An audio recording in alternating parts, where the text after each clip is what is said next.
Introducing Professor Jiang, right? Hopefully I pronounced that the right way. We have predictive history, game theory, rich dad, poor dad type game. Let's do it, man. I know y'all want that kind of game, right? Some of y'all want to be the rich dad. Some of y'all will unfortunately remain the poor dad. But both of these dads are valuable. Do your homework. You understand what I'm saying? It's not like the one was down bad, bummy. You know what I'm saying? Like, I don't know, deadbeat or whatever. Like,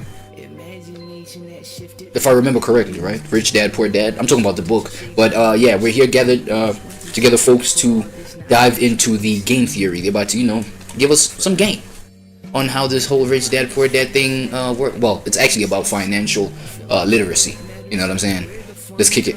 It's volumes of demise. I hear the sound buzzing. So when she said she wanna die, and he sees she ain't bluffing, so he held her to the skies. Cried sour momentum, passive with goodbyes. I'd rather you tell him, but now the truth is I've digressed from all the feelings. So it's forever though. Oh my god, bro. All right, look, just as a rule of thumb, right? just as a principle. Let me go ahead and extend my apologies to not just myself but you as well. Okay, this is uncalled for behavior, bro. I understand. I'm late, bro. I'm trying to get the mic right. This shit just turned on me, bro.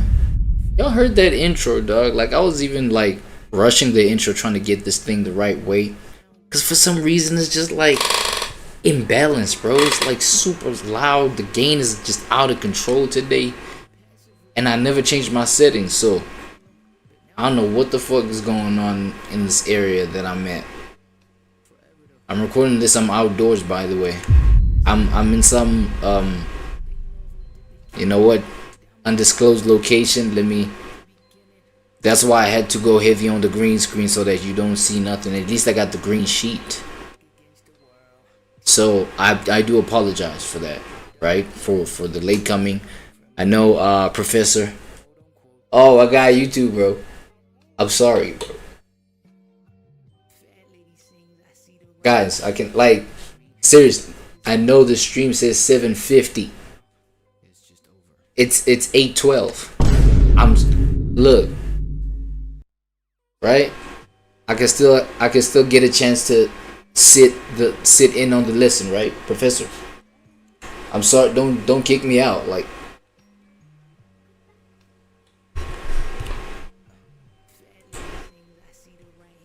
game theory, ladies and gentlemen. Rich dad, poor dad. Predictive history. Check him out. Check him out. Let's get in. Today we look at the question of success. Let's do it. The question is, who succeeds and why? Okay, so we've done a lot of research, and we've discovered that people who succeed for certain reasons. What's that? So there is a Columbia psychologist named Walter Mischel, and he devised a very famous experiment called the marshmallow test.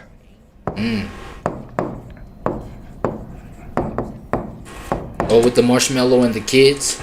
In the marshmallow test, it's very, very easy, okay? So imagine a room, and I invite a 4-year-old or a 5-year-old to come into this room. I knew it. And I have a conversation with him or her. I ask them, how's your mother? What do you like to do? And it's a very good conversation. Yep. Then suddenly I get up and say, I'm really sorry, but I need to go across the hallway for another meeting, but I'll be back, okay? Yep. So just wait for me. And here, I'll make you a deal. Here's a marshmallow. I'm gonna put a marshmallow in front of you, and you can have it right now. But if I come back and the marshmallow is still there, I will give you 2 marshmallows. Okay? Yep. And Yo, before we proceed, I'm sorry, Professor. Look, before we proceed, you know what I was thinking to myself today, right? I had created this whole analogy for myself. I was like, yo, think about this whole content thing. think about this whole YouTube thing. You're a new creator, and then YouTube is like, yo, here's an extension to our deal for you, right? You can have the algorithm really like favor you, so to speak, right? Like, so get all the numbers, get all the attention, get all the motion, so to speak, for your videos and the content that you drop, right? Get all of that, but the videos expire. You know what I'm saying? So you can make money off of it. I guess it was a matter of monetization. So this is just okay, it's not a marshmallow example. I just want to see where y'all minds are at. I think it does tie in the question of who's meant to be successful. Now, okay, back to my whole thing that I was imagining, right? Imagine you can have your videos monetized, your content monetized. You know what I'm saying? But it expires after maybe damn. What is in my throat? Pause. I think probably after 3 months.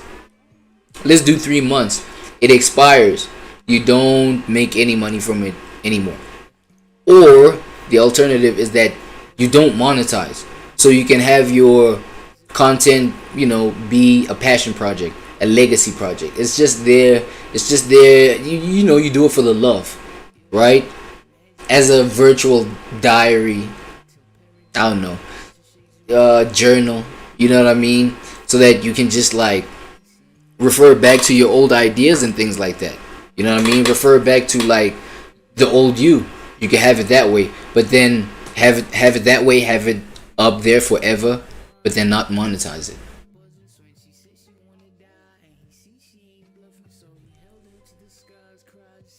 There's a question of who's meant to be successful or who's not, but that's the adult version.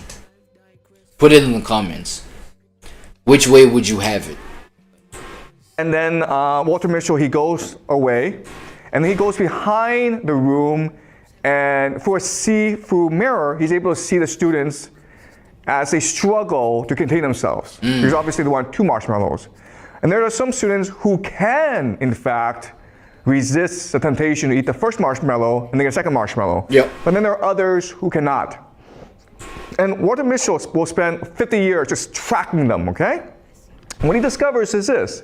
The students who resist the temptation, who get the second marshmallow, yep, they are much more likely to do better in school. They have higher test scores. They have better careers. Their careers are more stable. They get promoted in their careers. Professor, does that tie into the whole, delayed gratification, right? I think maybe. They're much more able. But yeah, like as in delayed gratification being better than just like giving into impulse, right?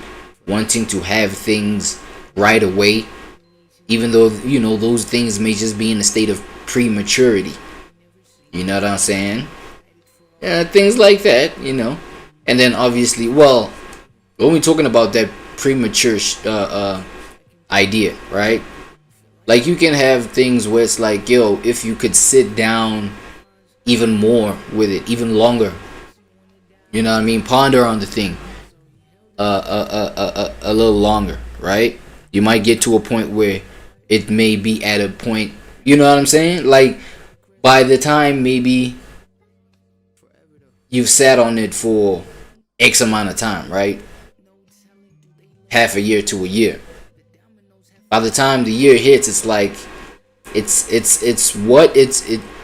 something that it wasn't a year ago. Like in terms of the idea, the whatever, right? The sketch or whatever the case. You know what I mean? The rough draft. It might be something completely different. And then maybe that's when we can like that version of it could guarantee success. Or could, you know what I'm saying? Have a high chance of us succeeding. Better than a year ago when the idea initially hit you. You know what I mean? To find a stable relationship. They avoid jail. They avoid drugs. They avoid alcohol. They're more lean. They're more fit. They avoid lean. Live longer. Better teeth. And those who cannot resist and eat the first marshmallow right away, Yep. they have the opposite effect, okay? And so the idea is that for Walter Mischel, success means delayed gratification. What the boys say with it. And all this means is that people who succeed are capable of long-term planning. Long-term planning. To succeed today, Yep. I will make sacrifices necessary. Okay? Yeah. So if my friends are playing outside and I need to do my homework, well, I'm going to stay home and do my homework. Okay, so long-term planning, what he calls delayed gratification. Or a much more simple way of saying this is the idea of self-control, Yeah. right? Yes. Or the idea of emotional regulation. Okay. You're able to keep your emotions in check. If you're angry, you're able to calm yourself down. Okay, and so we've tried. Oh, that one. Oh my God, that one. I'd say for me personally, that one had to be the toughest. Emotional regulation. And I wouldn't even imagine it's only for myself, right? A bunch of y'all out there cannot emotionally control yourselves, bro. This is from experience. Look, I know what I just said is mad parasocial when it comes to y'all, but I'm just talking about people in general. I deal with people every day in general. You know what I'm saying? So the emotionals, oh my God. I'd even say like the world, like if it wasn't for emotions, the world of politics wouldn't even exist. The world of just because they have to sway people's emotions. You know what I mean? Convince you, yo, we can win on your behalf. With whatever is plaguing you, whatever, you know what I'm saying? So the emotions are so for the emotional part, it's crazy. Alright? But that one is a work in progress always, because I feel like it at the end of the day it's about, you know, the awareness. The fact that, yo, this is what I need to keep in check. And therefore obviously that keeps you on it, right? Working on it, so to speak. But I don't even think it's about working on it that much. Because the working on it, you like think about it, you work on it until what level? You know what I'm saying? The whole working on your own self to better yourself, it's like these guys with the whole, you know, getting money and making more money. There's never enough. Right? You never get to a point of getting enough. You always need more. So it's that. I'm not saying it's neither wrong or right. I'm not saying it's either wrong or right. I'm just saying it's like the emotional thing, right? Working on it might just you be intentional about like how you express your emotions or how you regulate your emotions. You know what I'm saying? So for as long as you're aware of it, I feel like you're already won, because that gets you on the journey. It'll always irritate you, the fact that you're emotionally immature. You know what I'm saying? Or it'll always just like affect the results that you need out of life, right? In a negative way, bruh. And some of y'all are freaking stubborn. That's what I'm saying. Like, I deal with people every day. Some of y'all out there, bro, y'all stubborn as shit, bro. You know what I'm saying?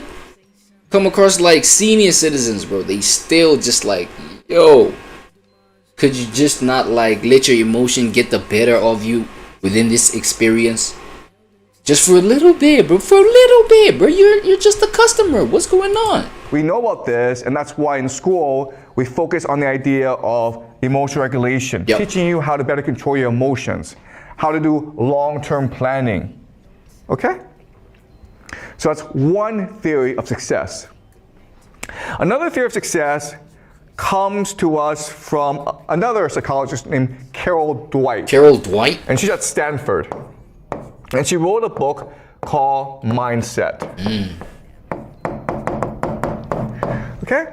And what she tells us is that those who succeed in life have a growth mindset. Growth mindset.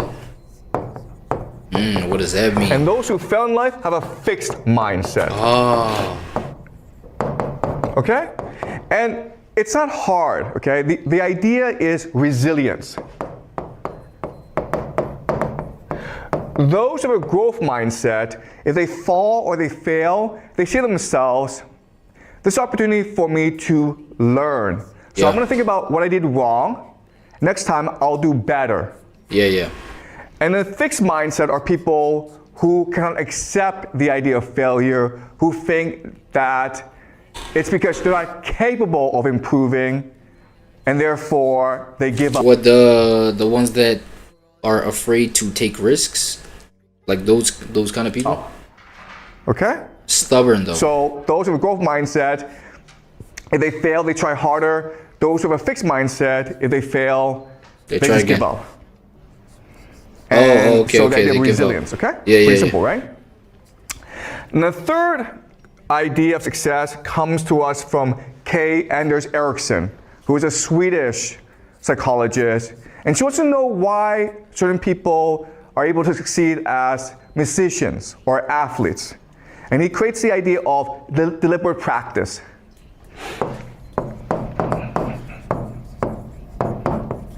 Yo, my bad, y'all. I'm just trying to check the sound right quick, just how my mic sounds and stuff.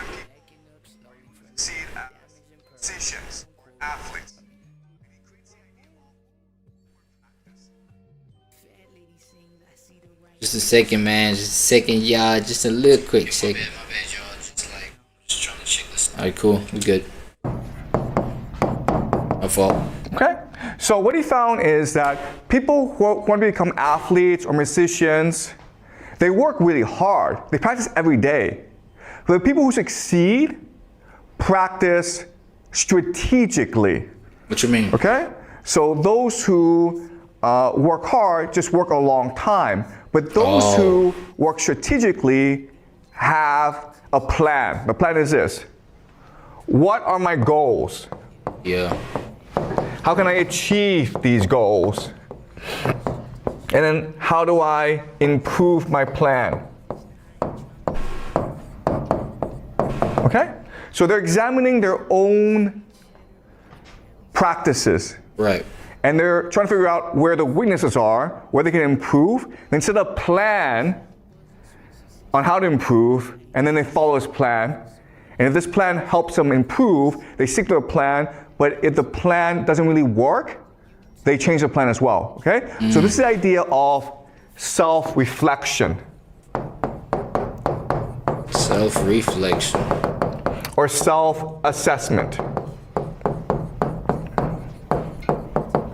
Constantly thinking about how you are as a student and figure out how to improve your own learning strategies. But then you know what they say when you're always just like a pensive human being, like always like in your thoughts, in your head, right? It's like it poses kind of like a problem.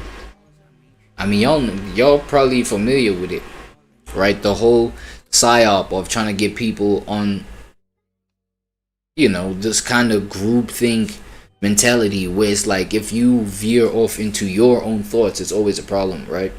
It's either no, you're introvert, no, and I guess you can be engaged with society, you know what I'm saying, to a point, and then just like be in your own head and strategize and things like that.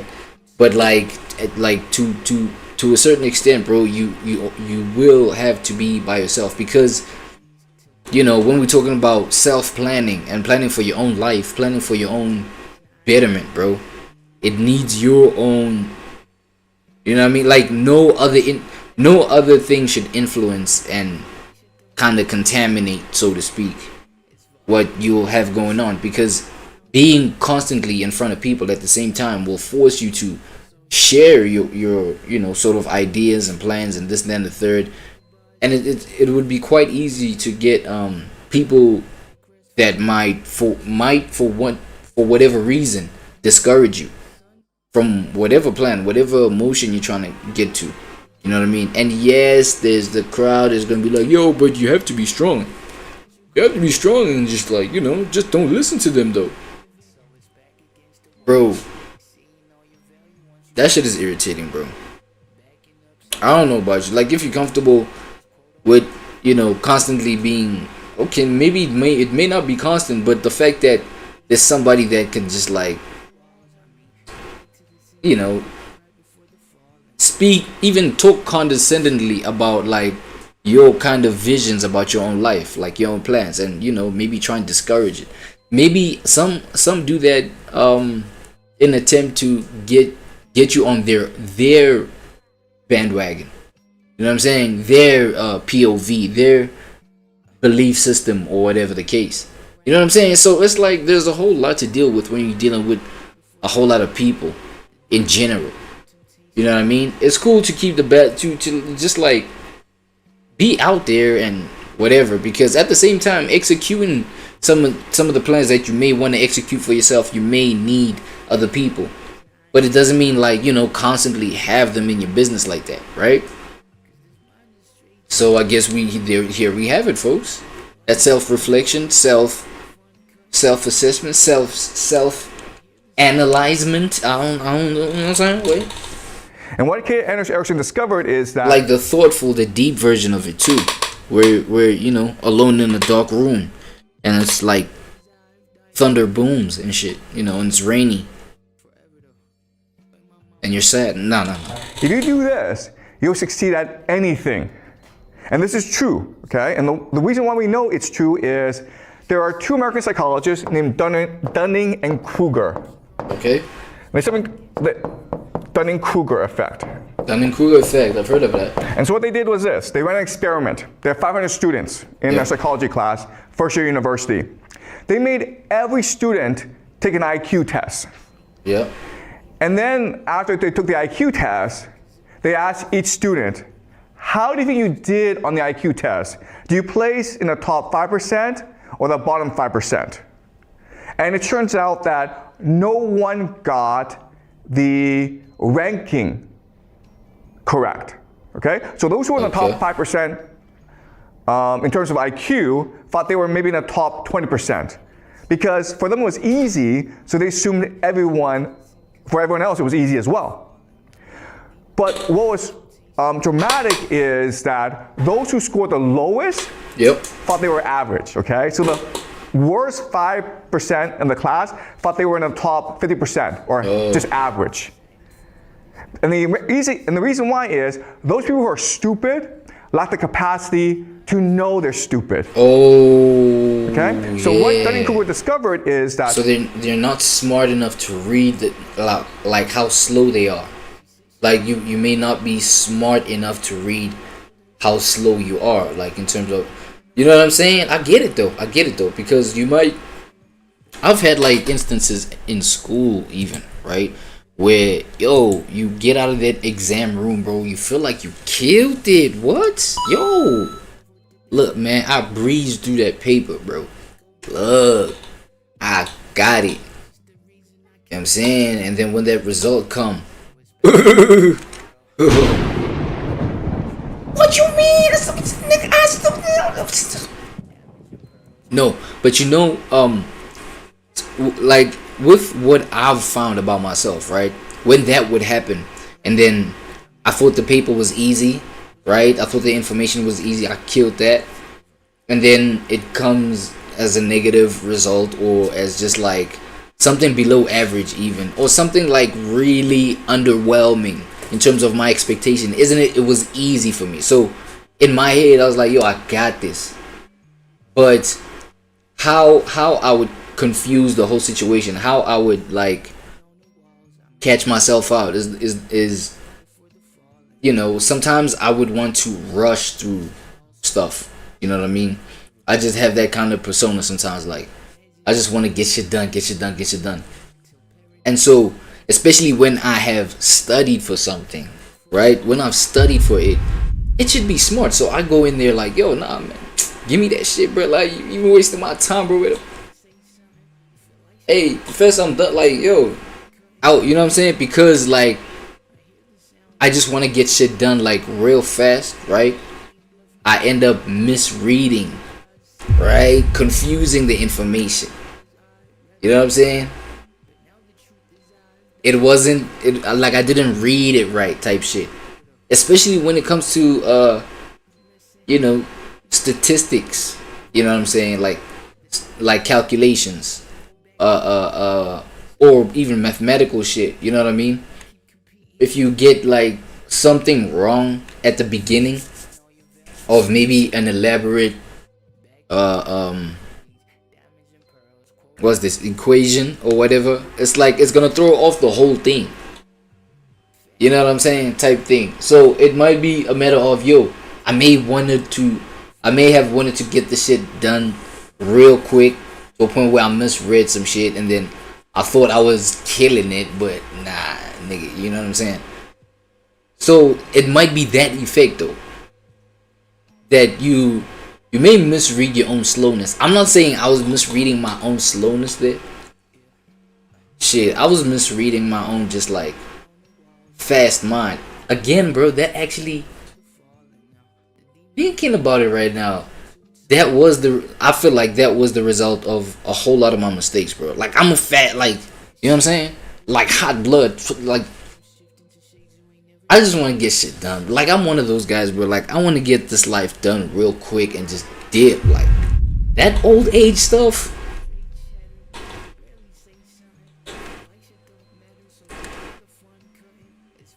Miss me, bro. Okay, like at the moment I don't even know what that means, right? I don't know what that means to just like get this life over and done with real quick. But I'm not saying like right now, like yo, switch everything off. You know, it's like yo, do what I gotta do. But I want it to come right now.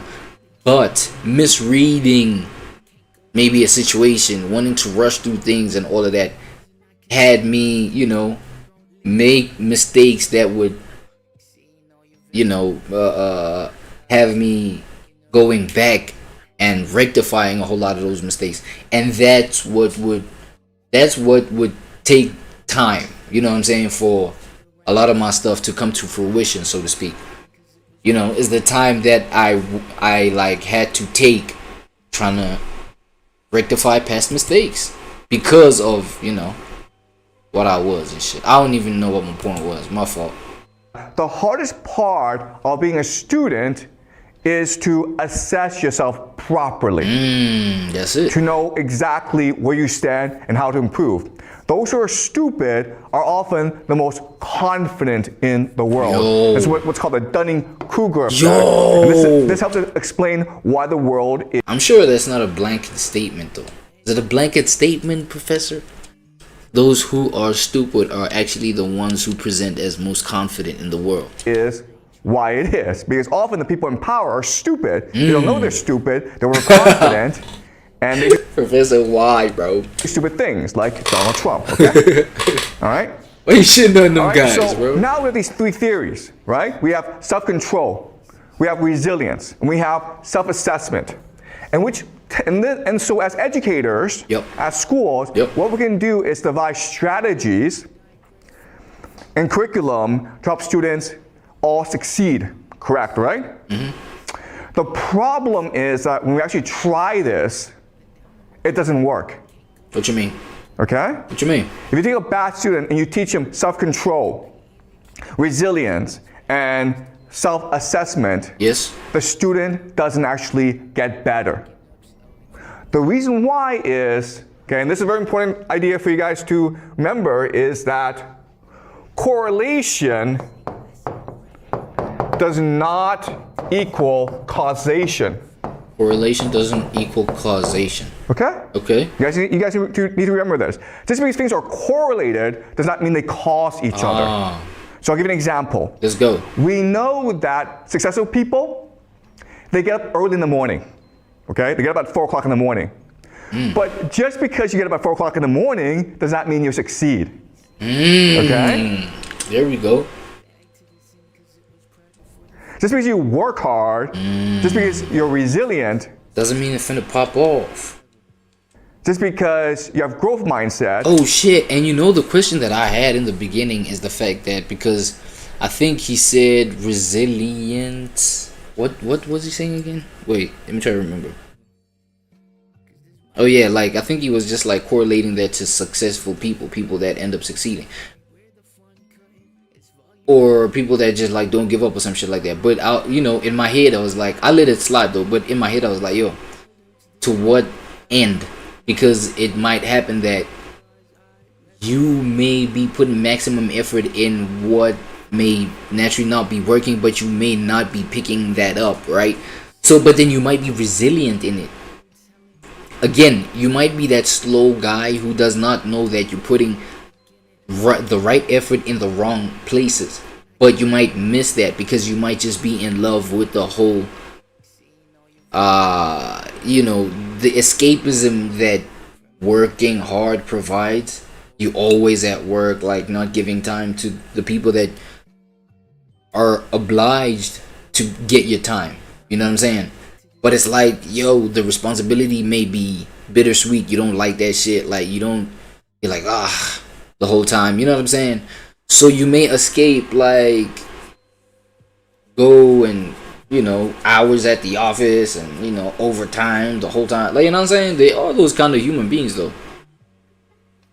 So you know what I'm saying? But at the same time, it's like you're in the same position. You're not get. You know what I'm saying? So okay, that person might be stupid, but it's like clearly they have another kind of agenda as to why they work hard, right?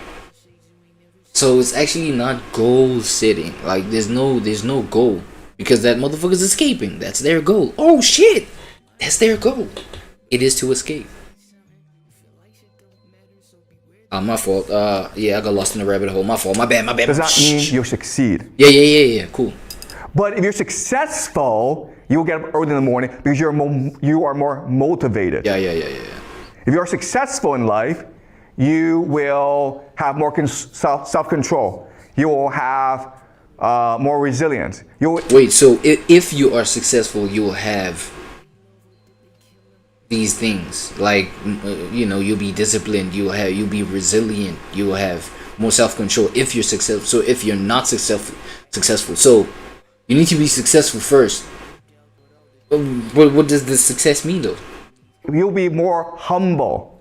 Okay, does that make sense? So if you're rich, guess what happens? What happens? You become successful. And therefore, you will have growth mindset. Naturally, by default. Self-control, deliberate practice. Okay, does that make sense? But just because you have growth mindset, deliberate practice, and resilience does not mean you succeed. Okay?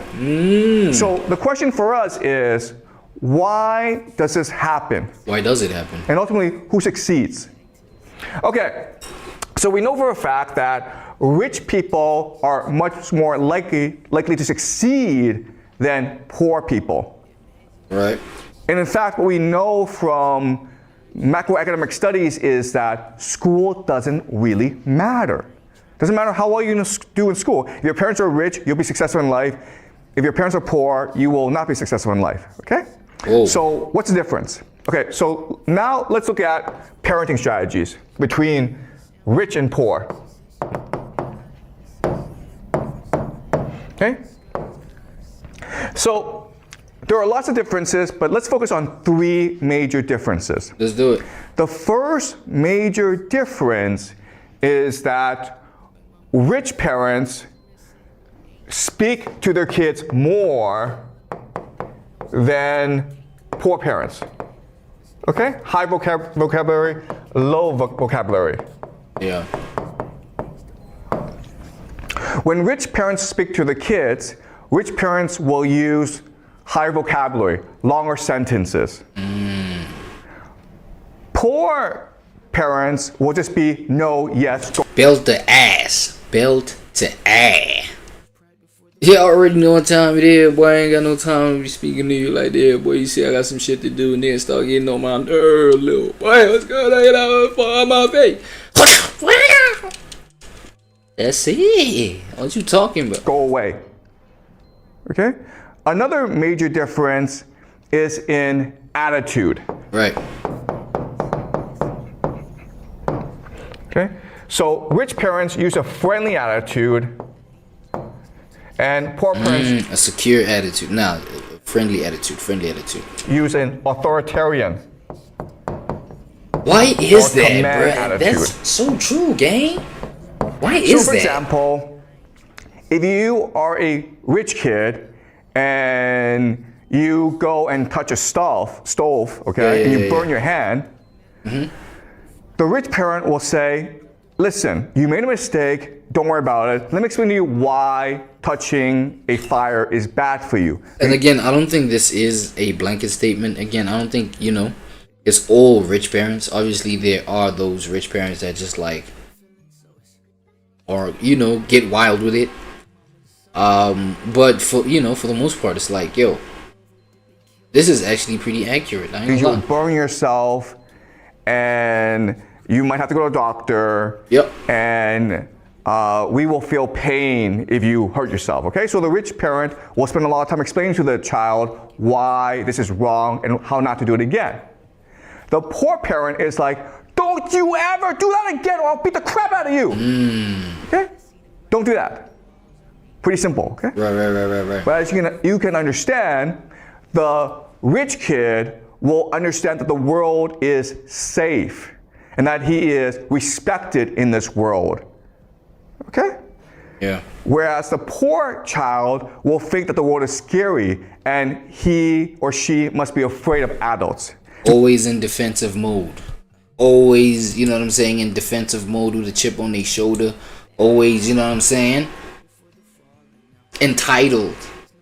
You get the entitled versions of it as well. That's crazy. It's pretty accurate, Professor Chang. Look, bro, I'm trying to dip out for a little quick word from our sponsors, bro. It's gonna be real quick. Promise. Now I ain't tryna be seen forever. Cause this mind is straight chatter, but I can barely say something. I feel like shit don't matter.